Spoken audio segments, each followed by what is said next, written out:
Adjor May 29. Nano yung Degla. Wala po munang ano ngayon, kanta. Last na yun. Pampanga. So bago po sa lahat, maraming salamat po sa mga nanonood. At reminder lang po, pagpasensyahan nyo na po ako sa mga comment ninyo na aking pinagbubura. Kasi po, nagbanggit kayo ng pangalan. Muli po, nakikiusap po ako, huwag kayong magbabanggit ng pangalan. Alam naman po natin na sila ang may-ari, pero wala po tayong sapat na ebidensya. Baka mamaya tayo po ay mabaligtad.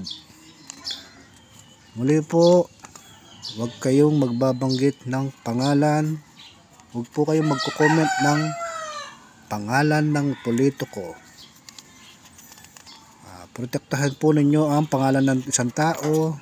Wala po kayong karapatan para magbintang. Isasarili nyo na lang po kung ano yung inyong magiging komento. Baka mamaya po kayo po ay mabaligtad. So pasensya na po kayo kung pinagbubura ko po ang inyong mga comment. Kagaya po na sinabi ko nung panahon ng ang isang pangalan ay pinaghirapan yan. Wala po tayong karapatan sirain. Kasi yung pangalan na yan ay dugot pawis bago nila naitatag yung pangalan na yan.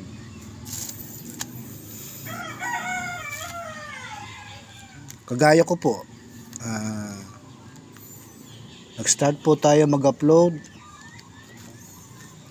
April. Ano ang nakuha ko? May nakuha ba ako? Wala. Kasi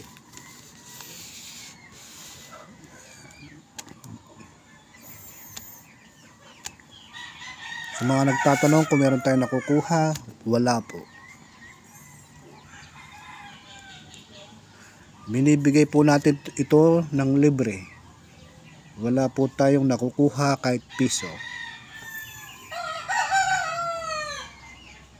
Oras po ang nilalagay po natin dito. Kahit busy akong tao, sinasaglit ko lang.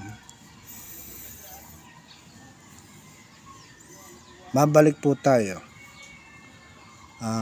Wala po munang kanta ngayon. Last na po yun. Sa mga nagsasabi na niloloko lang namin kayo, nasa sa inyo po yun kung maniniwala po kayo o hindi. Ito po ay hindi pilitan. Kasi itong sinasabi ko paulit-ulit, ito po ay haka-haka lang at kuro-kuro. Walang kasiguraduhan na lalabas. Ngayon, kung sasabihin nyo po na lolokohin ko po kayo, nasa sa inyo na po yun. Kasi sinabi ko naman umpisa, ito po ay haka-haka lang at kuro-kuro. Ganito pala yung feeling ng nababash. Hindi matanggap sa sarili. Tayo po ay tumutulong ng libre para makakuha po kayo ng ideya. Pero yung balik, hindi lang maibigay yung gusto, masama po ang balik. Tao lang po tayo, hindi po tayo manghuhula, hindi po tayo time traveler para makita ang hinaharap.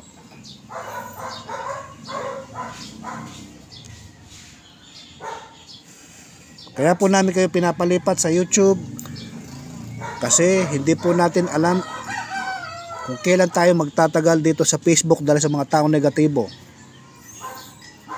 Sana po maintindihan po nila.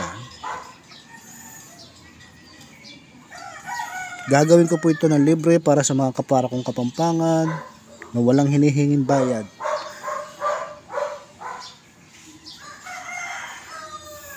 May 27 ay May 29 na ano po yung degla. Dito po, pakicheck na lang po sa ligaho ninyo para wag nyo sabihin na niloloko ko kayo. Kada 3 araw, meron po tayong makikita dyan na 22 tsaka 34. Sa mga veterano na po dyan, mga magagaling tumingin ng mga degla, hindi nyo na po kailangan tingnan to.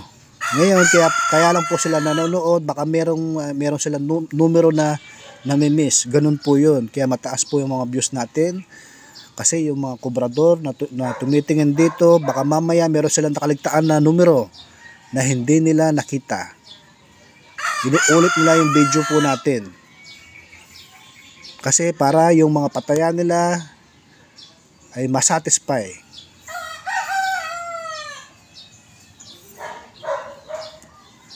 Kada 3 araw, meron po tayong makikita 22 dyan at saka 34. Yan po ay highly recommended kasi sila po yung pinakamalapit. Ngayon, ano naman po ito? Kada 5 araw, meron po tayong makikita 28, 26 at saka 33. Kada 5 araw. Pakicheck na lang po sa mga ligaho ninyo.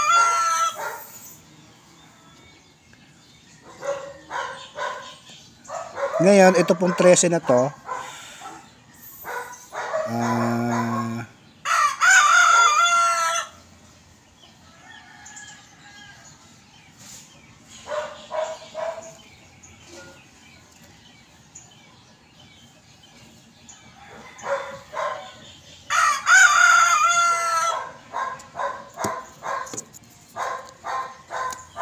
disregarded na po ito.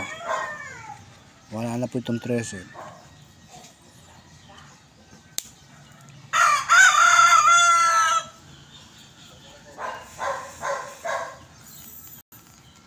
Ito pong 10, 11, 21.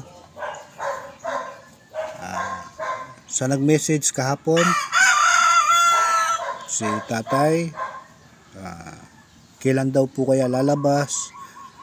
May nakita po meron na po tayo nakita na may possibility na lumabas. Hindi po siya highly recommended na tayain. Pero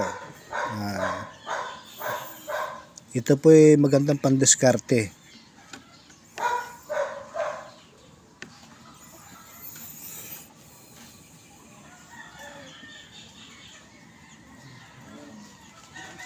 So, yun lamang po. 10, 11, 21. Nakikita ko po sa mga pattern. So, kung nakikita nyo, kung kayo po, kung gusto nyo yung 23, ito, gumapang. 20, tsaka 3, gumapang po yan. Nasa sa inyo po yan. Ayoko pong pagkita yung ligaho. Nare-report po tayo. Gustuin ko man po ipaliwanag, pero nire-report po tayo. Kasi po yung mga dati nating mga video, yun po yung paliwanag po natin ligaho eh. Step by step, pinapakita ko po.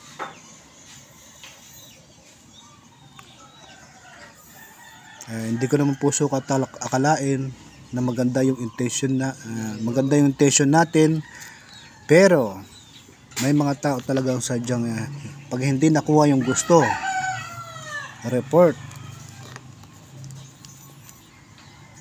Di po tayo nagbibigay ng saktong numero.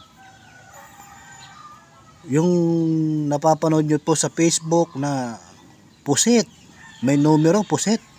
Saka makakakita, pusit, numero. 8 daw yun. Hindi rin po tayo nagbibigay ng code. Mga pa-birthday code. Kasi last time nagpa-birthday code po ako na 2009 bago yung si Undoy. Nasa Marikina po ako. Nagpa-code po ako. Hanggang ngayon pumuti yung buhok ko, hindi pa lumalabas hanggang ngayon. Huwag po kayong maniwala sa mga code na ganyan. Pumuti na nga lahat-lahat ng buhok ko. Wala, hindi pa lumalabas hanggang ngayon. Hindi rin po kami nag-aalaga ng numero. Kasi kung ano po yung pattern, doon po kami bumabase. Ganun po kami tumatama. Sa mga nagtatanong,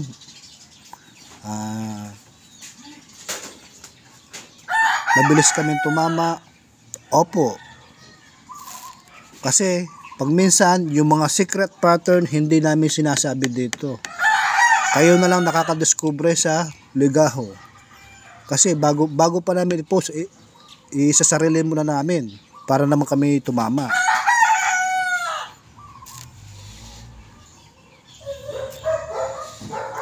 Sikat po kami dito sa aming baryo kasi kami po yung malalakas na tumaya. Malalakas na panalo.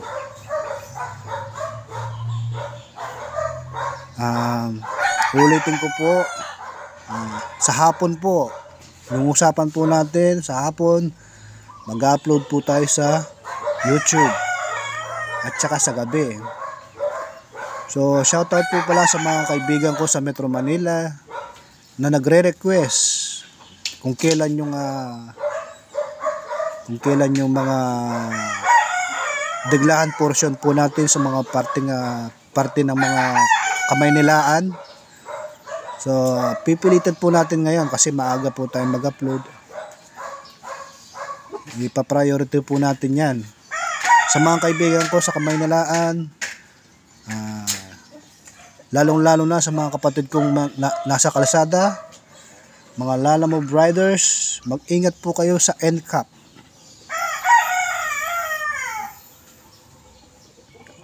Konti na lang kinikita, mapupunta pa sa mga penalty. Iwasan nyo po ninyo yung mga pinagbabawal. Nalulungkot man po ako na hindi ako makatawid ng Maynila dahil dyan. Sana makaraos tayo. May 29, Pampanga. Highly recommended po.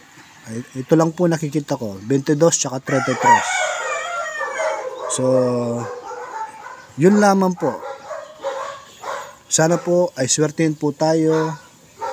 Kung ano man po ang lumabas, huwag na pong magsisihan dahil marami din po yung mga gustong manalo.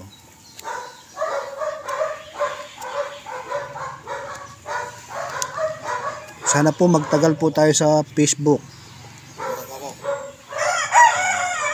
Yun lamang po ang mensahe ko ng mga tagapanood ni Tumbok Salud. May 29, Pampanga. Adjor.